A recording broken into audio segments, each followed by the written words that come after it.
Hi everybody, I'm Brian and thanks for coming along on this journey with me. And today I'm going to be looking at some albums that I've picked up, and all of them are blind buys. I've sort of been getting into the habit of late of going into record shops and being pretty determined to buy something and being very happy to buy something that I know very little about or know nothing about.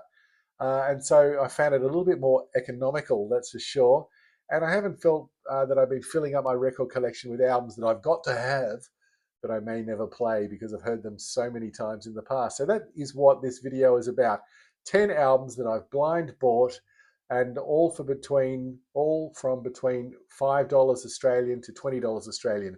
Now, if you're in America or you're in Great Britain, you can basically halve that and you'll get some sort of an idea about it. But that's what it's all about. So here's 10 albums that I blind bought, and let's see whether I'm going to keep them or I'm going to purge them. Let's find out.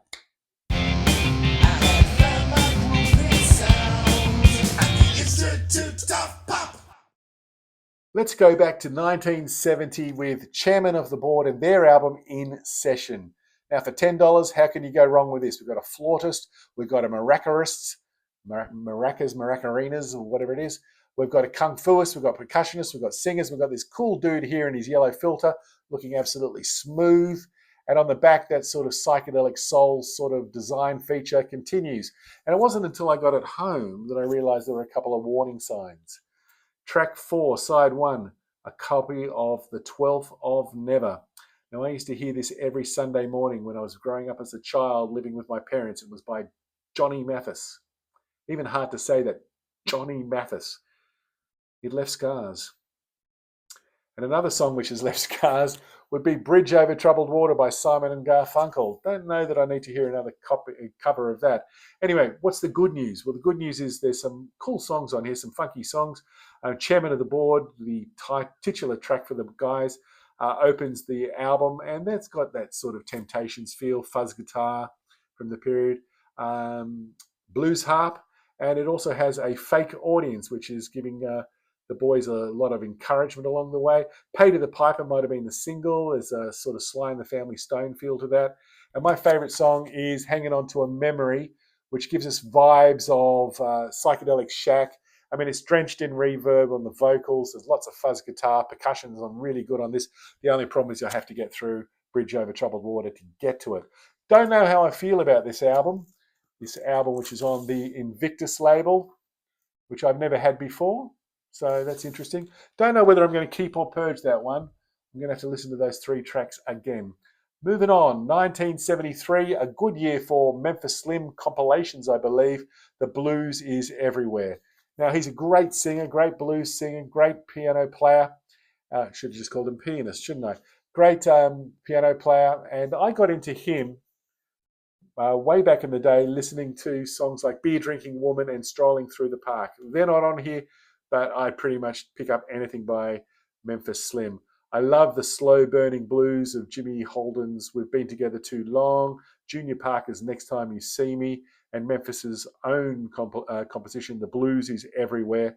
And there's great saxophone being played on here by Benny Walters, with Guy Peterson on bass, and Kansas Fields, who is on the drums. I didn't show the label. It's on the GNP Crescendo label, which I have never seen before either. I mean, it's a compilation, so probably a cheap knockoff. But for $20 on a day where I couldn't find anything in a shop and just desperately needed to buy something, it was a mecca to me. It was a haven. It was a great boon. 1974, same sort of deal. Walked into a record store, wanted to buy something, wanted to support the industry. Look what I found for $5. Yes, it's Rock Your Baby by George McRae. Ha, ha, hold me in your arms and rock you, baby, or rock me, baby, whatever it is. Look at him looking so cool on the back. And I thought, this is going to be dreadful. Until I saw that these people, Harry Casey and Richard Finch, had written and produced everything. And I thought, Casey and the Sunshine Band. And I thought, these songs were written for Casey and the Sunshine Band, and they've got George McRae singing. I thought, that is a beautiful thing. And it's not. In fact, nearly all of the tracks on this album, on the RCA Victor label, sound like they're demos that were disposed of and rejected by Casey and the Sunshine Band, never to be played again. Harry Casey and Richard Finch play keyboards, bass, and drums on this album, and it does sound like just a knockoff. Still, having said that, Rock Your Baby is a good single. Unfortunately, on this album, it goes for 6 minutes 20. The first three are basically the single, and the next three is just an instrumental. Ugh, don't know. I much prefer the single. And there is one really great song. It's called I Get Lifted. It's a killer funk song, but I don't know whether this album is worth keeping just for that one song. And you know what? If you don't pick up the needle in time, there's a reprise of Rock You Baby just for your listening pleasure. I think I'm purging it, unfortunately. That is George McRae's Rock Your Baby. Next, I was in another shop, and this shop, the owner had got in a collection or bought a collection of really serious prog albums. The only problem was that they were all about $80 to $200, which is what they were going for on Discogs, and it was just something I wasn't going to do. But then I found a $20 copy of The Rotters Club by Hatfield and the North, and I'd always been interested in this album because it had the same title as one of my favorite authors, Jonathan Coe's novels. I mean, that's where he got the title from. Really cool.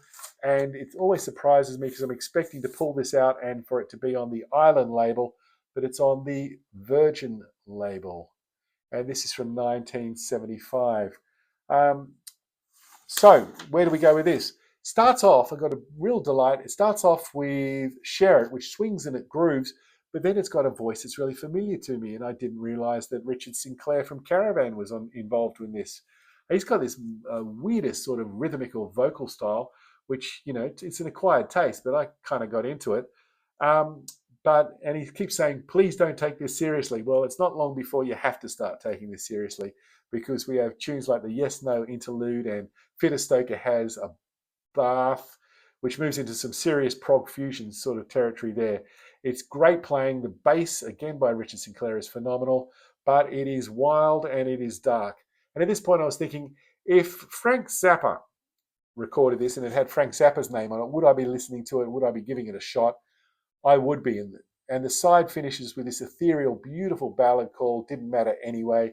Seamless side of music. And it gets really great on the second side as well, with the song Underdubs to start, and then the Mumps Suite, which goes ebbs and it flows, goes into lots of different uncharted waters, like a good prog should. And it's a fantastic, good prog suite should, and it's a fantastic listen. And that's my go-to side two with the Mumps Suite. Very happy I got that, and for $20, I think it's a bit of a steal. I think there's a chance it might be an original as well. Staying with the prog, and I think it might have been the same shop, Jade Warrior's Waves album. Fantastic cover there, obviously inspired by the great Japanese artist. And on the back, we have this over here. And you get an inner sleeve with it, which tells you who's playing on every song and every moment of the album, which I really love that, because you can work out exactly what's being played. And this is on the Island label. Maybe I got those mixed up before that. Hatfield in the North. Sorry, that's terrible. There we go. Hatfield in the North was on Virgin and Waves was on Island. This album is one long suite that's cut up for two sides of music. And apparently when it was released on CD, it was put together, but on vinyl, it's on two sides. And I've never owned a copy of a Jade Warrior album, although I've streamed and bought MP3s of some of the earlier stuff, because generally they're just so pricey. Anyway, so we've got John Field and Tony Duhigg, who are the main purveyors of the goodness here, but they're joined by lots of various guests. And right from the golden dawn at the start of this song, we get this sense of, instead of humanity or humanity or animals starting to evolve coming out of the water, we've got this sense that we're going back into the water and diving deep into this wonderful spiritual aquatic landscape. It establishes a beautiful motif and then weaves away from that and always keeps coming back to it. And it's like paddling out into the sea in a range of aquatic vessels and then getting yourself drenched while you're doing it. It's a thing of beauty, this album, and it unfolds like a flower's bud. So for $20, like Hatfield in the North, I'm definitely hanging on to Jade Warrior, and I'm on the hunt for more. Now, here's an interesting one, because I was at this boutique bottle shop, which also had some vinyl, which a friend of mine, King B, had turned me on to. And all the vinyl in the bottle shop was seemingly new and expensive, but there was a $5 crate. So I got down and started looking through it, and it was garbage in there. It was Johnny Mathis. It was Nana Muscuri. Doesn't she get a hard time? But still, what was in there was an album I had 40 years ago, which is Roy Harper's Bulling Naming Vase, however you say it. As I said, I had it 40 years ago, and it got purged way back in the day, and it's on the Harvest label. Now, of course, 1977. Now, of course, I know Led Zeppelin have taken their hats off to him, and Pink Floyd have given him a cigar. But I thought, oh, $5, I'll give it another shot.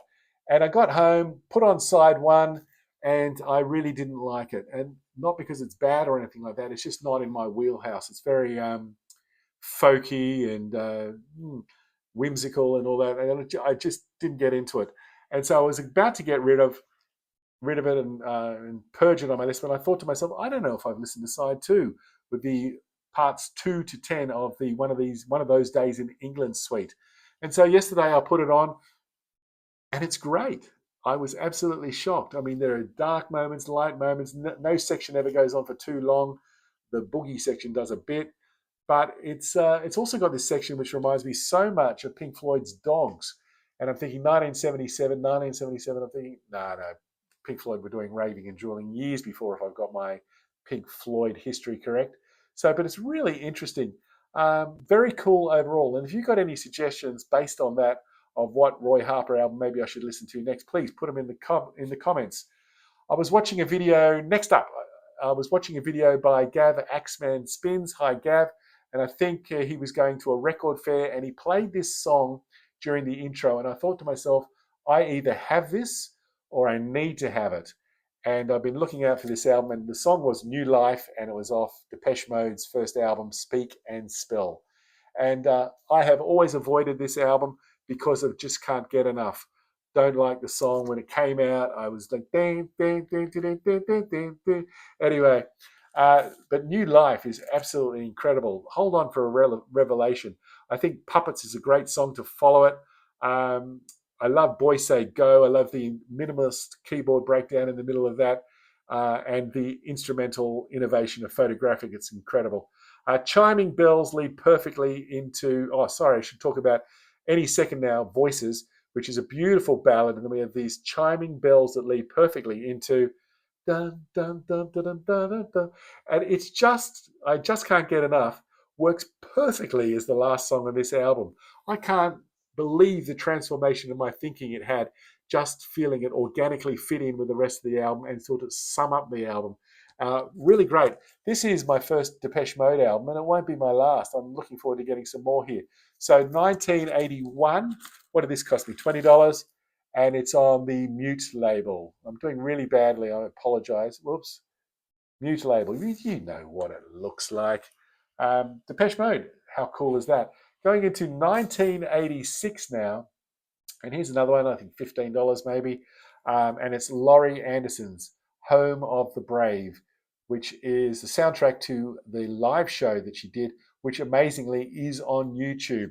It is very new wave, it's Eastern, it's Egyptian, it's avant-garde, it's funky, it's unique. It's sometimes moving, it's sometimes confusing, it's sometimes crazy, but it's always interesting. Smoke Rings is the first track, and if you like that sort of, it's a propulsive sort of Egyptian funk song. What does that sound like? I don't know, but it sounds great. And her voice is one of the most individual, greatest voices I think ever made, ever put in, ever recorded, particularly that spoken voice. It's incredible. I love Late Show with its manipulated vocals. I mean, it has Adrian Belew on the album. It's got to be good, doesn't it? Side one is definitely stronger for my listening pleasure, but I'm going to give side two a bit more of encouragement, and that will definitely be kept. Now, and it comes with an inner, and I think it's on Warner Brothers, but there's the label, and it's got all of the lyrics plus all of the musicians on it as well. So brilliantly packaged, that one. Definitely a keep situation. Okay, I think I've got one, maybe two more to go. And this is from 1987 on the Elektra label, and it is 10,000 Maniacs in My Tribe.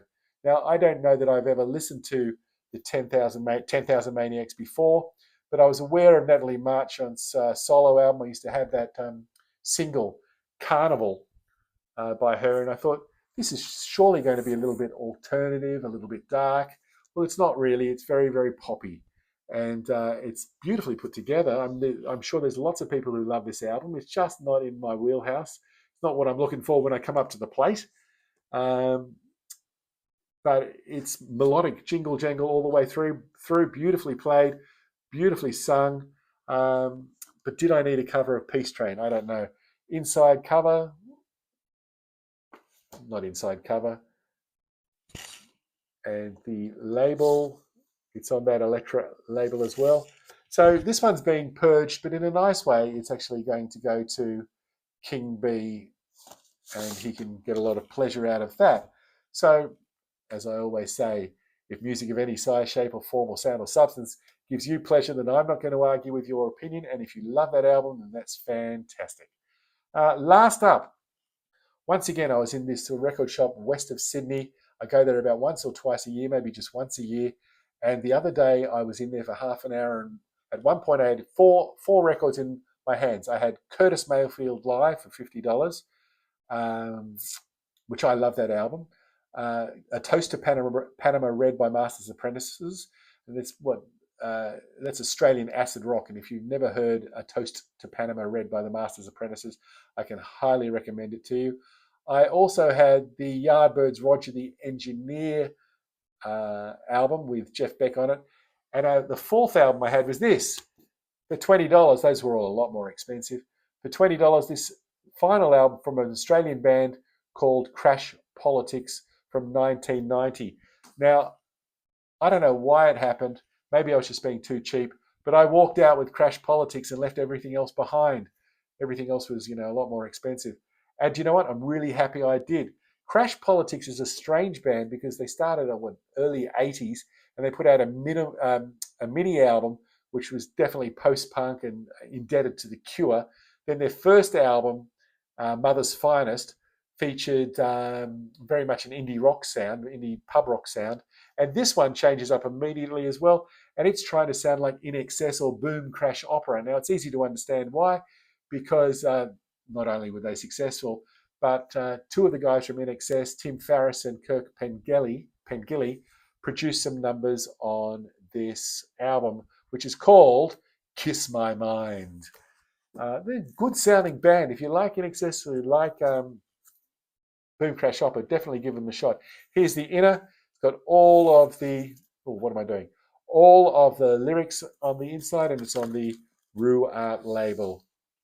And so I could have spent, I'm doing terribly here, I could have spent like well over $100. I walked out with $20 and a copy of Crash Politics.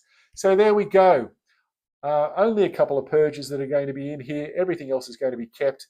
And I've really enjoyed going to music shops, record shops, determined to buy something and walking out generally with a bit of a treat. Certainly some great music and some great classics on there. So I've told you what I've said about a lot of pleasure. In the meantime, there are some videos up here with some album reviews on it. Why don't you give it a shot? And maybe if you feel like it, doing a like and subscribe along the way. But until next time I see you, this is Brian checking out. And until next time, hope you're doing really well, staying cool, and bye now.